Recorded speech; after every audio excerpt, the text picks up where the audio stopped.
For 35 cents a day, we've stayed in gorgeous homes in London, southern France, San Francisco Bay Area, and Lake Tahoe, and today I'll show you how.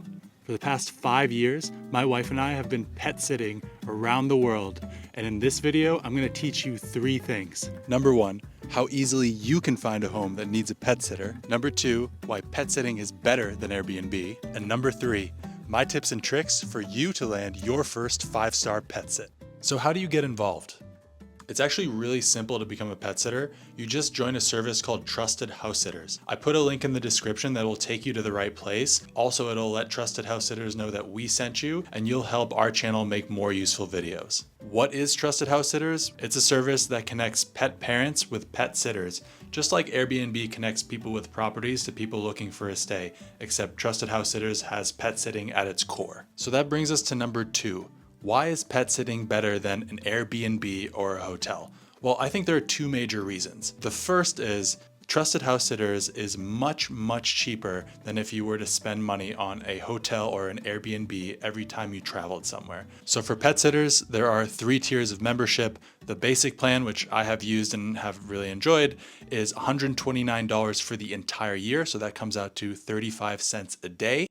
And if you even use this membership for 1 or 2 nights, it's already going to pay for itself because hotels or Airbnbs in expensive places could be well over $129 for just 1 night. For example, when we went to London, we pet sat for a week. Now, the average Airbnb price in London is $180. So over the course of that week, we saved $1,131 and had an entire house to ourselves. The other 2 premium tiers are honestly not that much more. They're $169 and $259. And with those, you get some really premium features like airport lounge access. You even get a sit cancellation plan. So if someone backs out of a sit, you'll actually get compensated for that. There's dedicated veterinary support over video chat, all kinds of goodies that if you're gonna be a pet sitter for real, it's really not that much more to pay per year because you're already making back so much money by not paying for hotels and Airbnbs.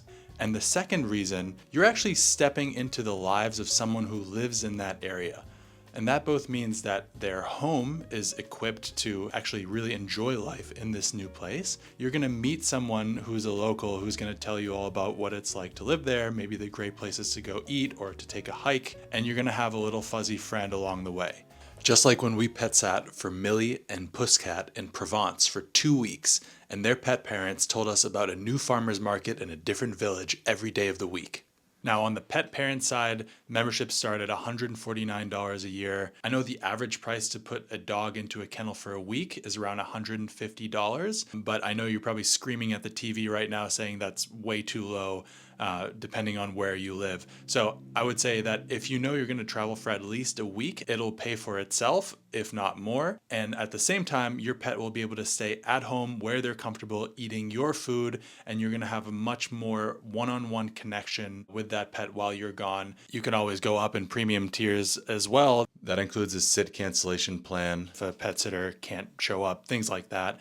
And if you want to both have someone sit for you and you want to sit for others, there are combined memberships where you can do both of these things. And so that brings us to number 3, how you can actually land your first pet sit and become a 5-star pet sitter. At this point, we have 5 years of experience under our belt and we've only received 5 stars from our pet sitting experience. So I want to walk you through how to get that first important pet sit, which will help open up the doors for a lot more opportunities down the road. So the first thing you'll do is fill out your profile on Trusted House Sitters and really make sure that you're diligent about this. Put all the experience you've ever had working with pets, whether it was as a kid, if you had, a pet dog or a pet cat, or if you've ever house sat for anyone or just walked someone's dog periodically to help them out. Make sure to include a lot of pictures. That'll really help connect you to the people that you want to sit for. And yeah, fill out how interested you are in spending time with animals and maybe go into some of the philosophies you have on how to best care for animals and sort of what is important to you on your side when you're pet sitting for someone. You can even link your Airbnb account to show how good of a guest you are in other people's homes. You can get a referral from a friend who maybe is not on the site, but you've spent time looking after their animals. So if you know someone who needs help with their animal, you can sort of help out and they can give you a referral there. This will all really help build your case for that first sit, because before you have a single sit under your belt, people don't really know who you are, don't know your past. So you need to sort of put everything on the table to convince them to give you a shot. So now that you've fully filled out your profile, you're ready to try and hunt down your first pet sit. And to do this, you're going to want to use the following strategy. First of all, you're going to want to apply to all the local pet sits you could feasibly make. Second of all, you're going to craft a custom message to apply for these pet sits. And third of all, you're going to show up to this interview ready to ask the right questions and to show the people that you're interviewing for that you're ready to take on this position. And then in the end, I'll add on how exactly you can go above and beyond during the sit to make sure that you are a 5-star pet sitter and that people want you coming back for more. You'll actually start getting reach outs from people to invite you in, even if you never applied. So first of all, apply to all the pet sits in your area that you could feasibly take on. That is because at first your batting average is going to be quite low because you don't have any experience on the site. So what you can do is just be open to taking on anything so that you can build up your credit, let's say, on the service, and then become a more trusted house sitter that will actually have an easier time of getting house sits down the road. When you do that, you're going to craft a custom message to apply. Now, the way I like to do it is use a 3-paragraph method. In the first paragraph, I have how excited I am for that particular sit. In the second paragraph, I have a section on me and my experience pet sitting. And third, I would sort of state your philosophy on pet sitting in a way that will show what your priorities are and what matters to you so that the people you're sitting for are going to have the best experience. So for example, something that I think is important if someone's coming into your house is to make sure that they treat your house with respect. And so I wanted to take that further and say, we're going to leave your house cleaner than we found it. And Mary and I, when we go on pet sits, we really take the time during the pet sits to thoroughly clean the houses so that they're actually even cleaner than when we showed up. And that really goes a long way for people. So you have a concise 3-paragraph method to sending out your applications. You've sent them out to all the pet sits in your area that you could feasibly make. And now let's say you got lucky and you have some interviews with the pet parents. During the interviews, you're going to want to show up with a lot of good questions that you want to clarify from them. It'll both A, give you information so that you understand what is coming in this sit, and B, it'll show the pet parents that you've thought through some of the scenarios that you could help with and you're actually a thoughtful person.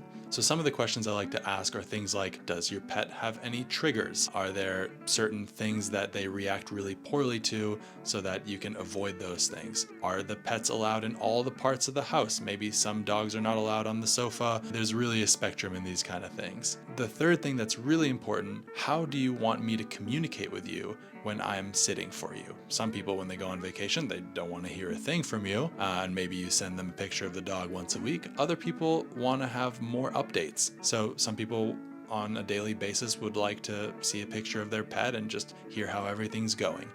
Honestly, usually it's somewhere in between. Every 3 or 4 days, we send a picture, we give an update on something we did with the pet, and that usually does enough. But it's good to understand what that is for that person so that you can make sure you deliver on that, because communication here is key. Also, I think this is just a skill we all need in life, and maybe a skill that's been a little bit forgotten, but just be a person of your word. If the interview starts at 4 o'clock, be there at 3:58. Be on time. Do exactly what you say you'll do. That builds trust on a small level that will then allow someone to be more comfortable with you when they're leaving you in their home and they're going away. If you say you're going to do something, do it. It's really simple, but it works. Now, let's say you've actually been accepted to a sit. So what should you do to leave a good impression and to have an enjoyable time? Well, first of all, arrive on time. Second of all, spend quality time with the pet. Certain pets differ. Some dogs need a lot more attention. Others just need to be walked a couple of days. These are things you'll iron out with the pet parent in the interview. And thirdly, treat the home with respect. Those are 3 really simple tenets that I have, but also I like to take it a little bit further and just delight the pet parent so that when they come back, not only is everything the way that they hoped it would, but maybe even a little bit better. Maybe if there was a time change, you reset all their clocks. Just saying, hypothetically, we definitely did that. Just these little details, or maybe, you know, fresh cut flowers in a vase when they come back. These are really minor things, but they make a difference, trust me. We've made some great relationships with people we've pet sat for, and now they're even our friends, and we return to sit, and we even hang out outside of pet sits. So don't just think of it as a job, think of it as an opportunity to meet people and to make a nice community for yourself around the world.